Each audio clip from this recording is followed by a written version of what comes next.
Hola, somos el equipo 7 y les vamos a presentar el algoritmo paralelo de ordenamiento HyperQuickSort. Los integrantes somos Ángel Alvarado Campos, Edgar Alan Ramírez Martín y Luis Carlos Ramos Rosas. Bueno, primero hay que recordar qué es Quicksort. Quicksort es un algoritmo de divide y vencerás. Funciona seleccionando un elemento como pivote de la matriz y dividiendo los otros elementos en dos submatrices. Según sean menores o mayores que el pivote, luego las submatrices se ordenan de forma recursiva. Esto se puede hacer en el lugar requiriendo pequeñas cantidades adicionales de memoria para realizar la clasificación. Quicksort es un tipo de comparación, lo que significa que puede clasificar elementos de cualquier tipo para los que se define una relación menor que. Las implementaciones eficientes de Quicksort no son una ordenación estable, lo que significa que no se conserva un orden relativo de elementos de ordenación iguales. El análisis matemático o su complejidad se muestra que el promedio del algoritmo toma comparaciones n log n para clasificar n elementos. En el peor de los casos es ON cuadrada. Bueno, ya tomando en cuenta HyperQuicksort, este algoritmo es una implementación de Quicksort, pero fue desarrollado originalmente por hipercubos. Es usado sobre todo por sistemas message parsing. La función Quicksort se llama dos veces porque el número de hojas llamado es potencia de 2. Ok, hay que tomar en cuenta aquí que son cubos a los cuales se les va a aplicar un algoritmo secuencial, pero de forma paralela entre estos hipercubos. Bueno, pasemos a la definición de hipercubos. Hipercubos, según la definición formal, es que un hipercubo es aquel que consta de n hipercubos indexados por n procesadores por los enteros de 0 a 1 a la n-1, donde n es mayor a 0, es una potencia integral de 2.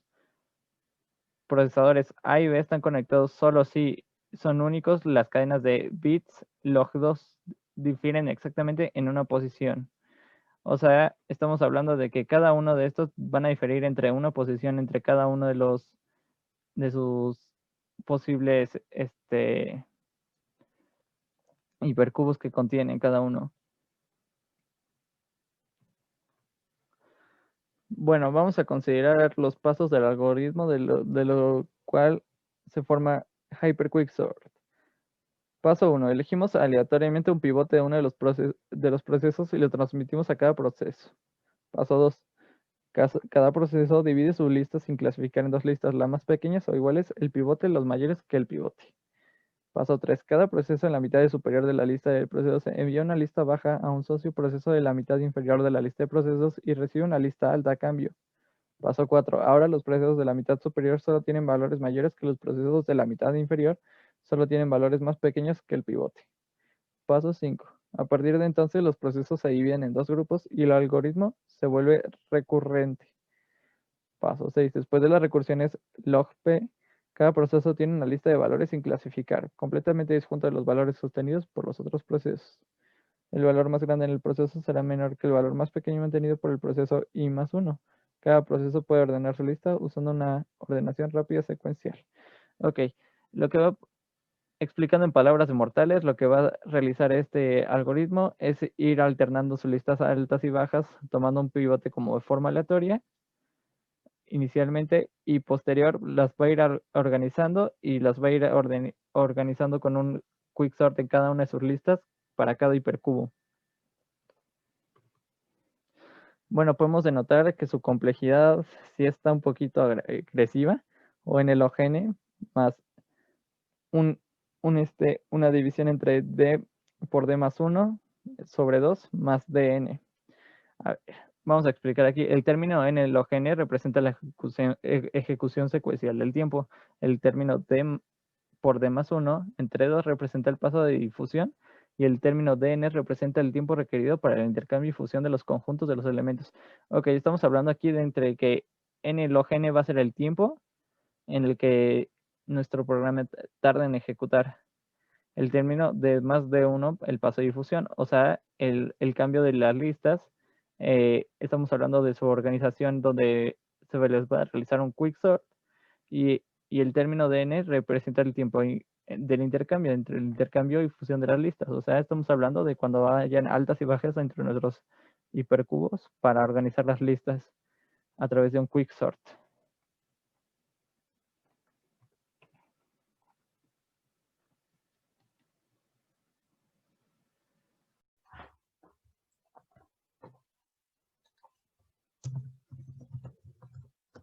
Bueno, yo voy a explicar la implementación de HyperQuicksort que se decidió desarrollar en este proyecto.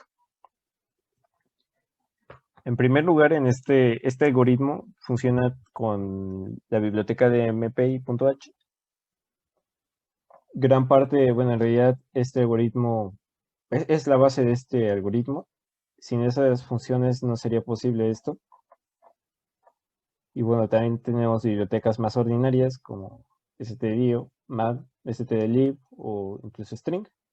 Y bueno, también aquí incluimos un archivo de quicksort porque hay un punto del programa en el que se tiene que realizar el ordenamiento secuencial.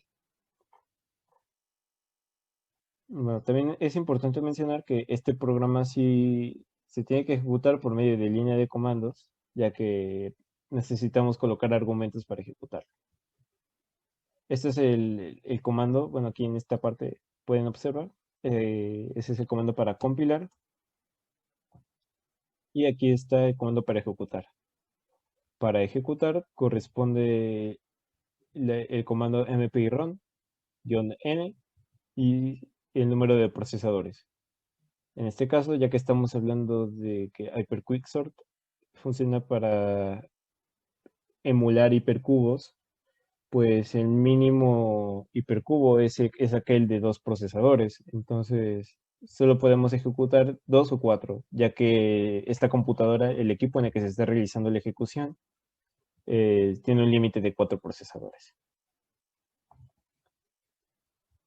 Pero bueno, ya seguido de esto, sí, podemos colocar la ejecución normal de un programa en C y después los argumentos. El primer argumento tiene que ser un archivo de texto que indique a la lista de origen desordenada y el segundo deberá contener a la lista dada por el argumento 1 ordenada. Bueno, por lo que dije, pues ya se puede intuir que este es un tipo de ordenamiento externo. En realidad no es un ordenamiento externo porque no proporciona mecanismos para leer bloques y regresarlos, sino que solo leo un bloque de una vez, que es todo este bloque enorme en este caso es una lista de 150.000 elementos, pero bueno, cada lista debe tener el siguiente formato. El primer elemento debe contener al número de elementos por lista y el resto de elementos pues son la lista en sí. En este caso, pues se supone es una lista que representa el peor caso. Y curiosamente, este programa es capaz de ordenar este tipo de listas en un tiempo excepcional. Aquí lo ejecutaré de una vez y veremos qué tal. Supuestamente esto nos tomó 0.0166142 unidades de tiempo en ejecutar el programa. Y por lo tanto en realizar la lectura. Disculpen, le hice mal. Esto no va a tardar un poco más, es que tenía mal el nombre del archivo. Pero supongamos peor case txt, que es el que tengo aquí abajo. Aquí se observará que va a tardar más. Tardó 4.07496, lo cual sigue siendo muy poco tiempo para ordenar toda esta cantidad de elementos.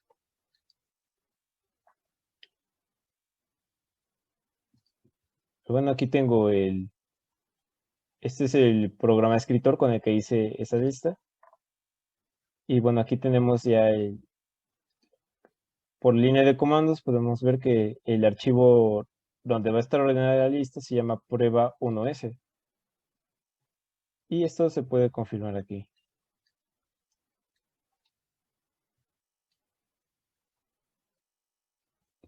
se puede observar fácilmente que la lista está completamente ordenada. Pero bueno, ¿cómo es que este ordenamiento es posible? Bueno, para ello necesitamos estas variables. Estas son las variables más importantes del programa. Y bueno, básicamente son variables que indican el número de la naturaleza del proceso. N indica el tamaño de la regla ordenar, bueno, de la lista. En este caso, pues es un archivo de texto.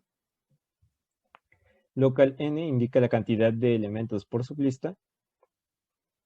Com SZ indica el número de procesadores que se van a utilizar. Comp rank, bueno, perdón, word rank es el identificador de cada proceso. En este caso tenemos, si ejecutamos 4 procesos, tendremos que tener el proceso 0, proceso 1, proceso 2 y proceso 3. Después log P, que es el número de iteraciones, según lo visto en la sección teórica de este proyecto. Median es el valor central de una sublista. Y pivote, pues es el valor seleccionado como pivote para realizar la división del bloque. Y estos son arreglos auxiliares para la ejecución. Las más importantes son A y local A. Esto se debe a que el A es el arreglo que contiene los mismos elementos de esta lista, y local A resulta ser el arreglo local para cada proceso. Es decir, cada proceso contendrá pues la cantidad de elementos y a los elementos que le corresponden en función de la división que se tenga que realizar. Bueno, aquí ya vimos que este programa funciona por línea de comandos. Entonces, si no se ingresan los argumentos, pues no se podrá ejecutar el programa y se retorna a 0, como es la naturaleza de int, de un método, de una función int.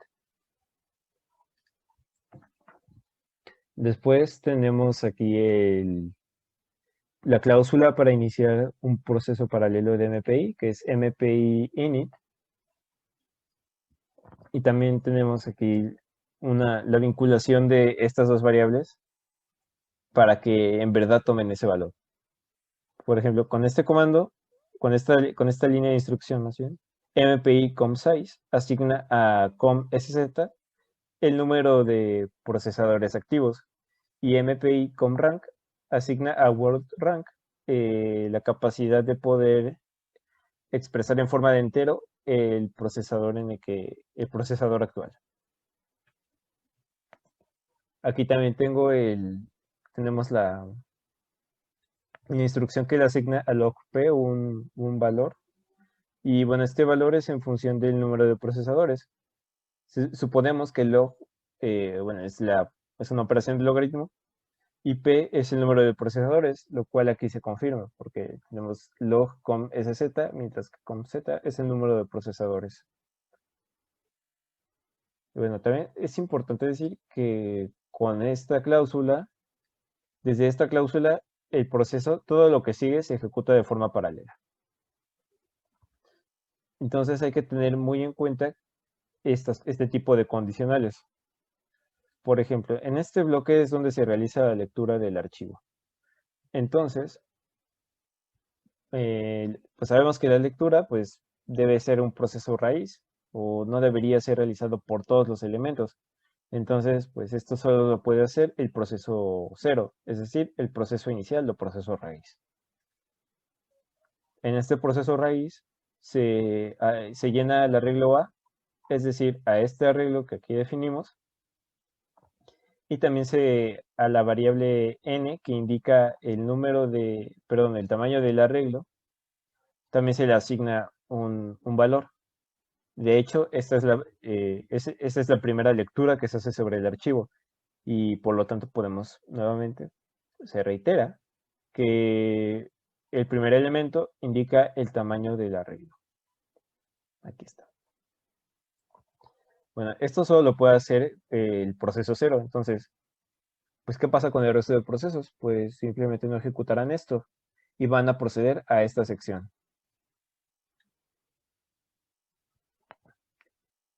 Aquí se supone,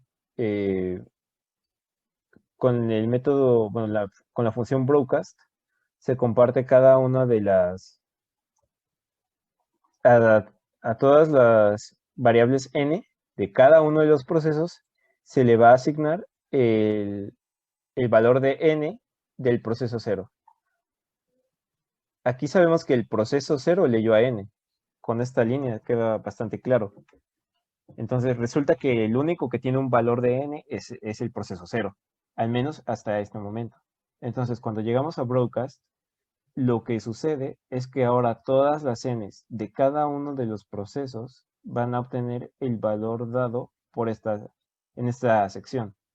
Entonces, pues una vez que se tiene eso, que cada proceso llega a esa instrucción, pues va a recibir ese valor y podrá inicializar a todos sus arreglos locales, que son estos tres. Además, va a poder obtener un valor local n para saber cuántos elementos tendrá cada sublista. Esto se hace en función del tamaño del arreglo y el número de procesadores activos. Continuando con el programa, pues aquí tenemos un bloque más complejo que los anteriores. Tenemos la función scatter, y scatter es muy parecido a broadcast. La diferencia entre estas es que broadcast únicamente puede envía a un mismo elemento. Es decir, aquí lo que hicimos fue compartir a n del proceso 0 pues en todos lados, en todos los procesos. Así que todos los procesos tienen a la misma n. Con scatter hacemos algo similar. Elegimos un proceso de origen y repartimos algún elemento en particular. La diferencia es que ese elemento lo podemos repartir de distintas formas. Por ejemplo, aquí lo que vamos a hacer es repartir a un arreglo A. Y este arreglo A lo vamos a repartir en series de local n elementos. Recordemos que local n es la cantidad de elementos por sublista. Entonces, lo que se hace aquí es que se van a tomar series. Primero tomaremos los elementos del índice 0 a local n-1 y de ahí esos los enviaremos a algún otro proceso. Y después tomaremos a los elementos de local n y más los siguientes local n-1 y así tomaremos, los enviaremos a otro proceso. Y de esta forma los enviaremos a cada uno de los procesos y así se distribuye el arreglo original. Esto, bueno, aquí tenemos como origen al proceso 0. Es la misma situación que en broadcast. En broadcast tenemos como origen al proceso 0. Ahora, una vez que tenemos distribuido esto, pues ya empieza el ordenamiento. Aquí tenemos una instrucción de sort. Este es un quicksort secuencial ordinario. Y aquí ordenamos al arreglo local. Es decir, a la sublista, pues la ordenamos. Y ya una vez ordenada esta sublista, pues ya procedemos con todo este ciclo, que esto en realidad es lo que hace el quicksort, el hyper quicksort, disculpe. Como sabemos, log p es la cantidad de iteraciones que se tienen que hacer en este algoritmo. En realidad, hyper quicksort no es un algoritmo recursivo, como lo es quicksort.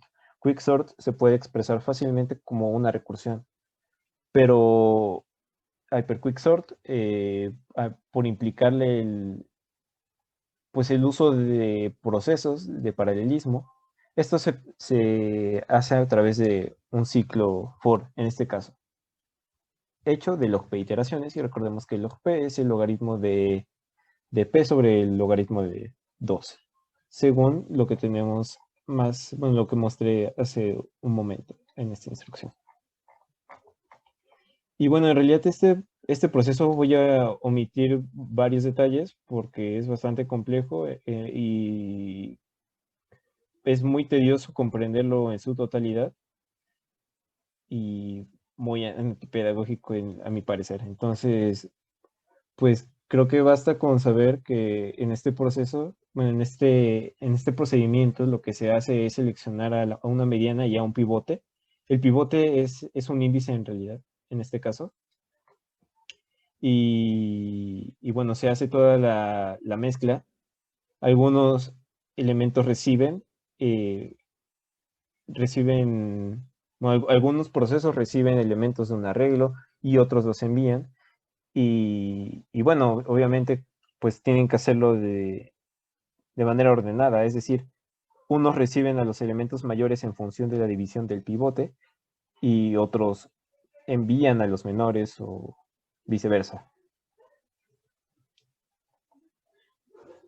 Es en estas instrucciones, aquí abajo se puede ver, es aquí donde está Merge Buff, es el que al final de cuentas contiene a la mezcla no a la mezcla, pero sí al envío de arreglos. Es lo que contiene a las nuevas sublistas en cada iteración. Y bueno, cuando concluyen estas log p iteraciones aquí descritas, es de suponerse que ya se tiene un arreglo ordenado. Y finalmente, pues es en esta parte donde ya se realiza la escritura sobre el archivo, siempre y cuando estemos en el proceso cero. Es decir, el proceso cero es el que inicia y el que concluye con la ejecución. Hay que quedarnos con esta idea. Y básicamente eso es todo lo que sucede aquí.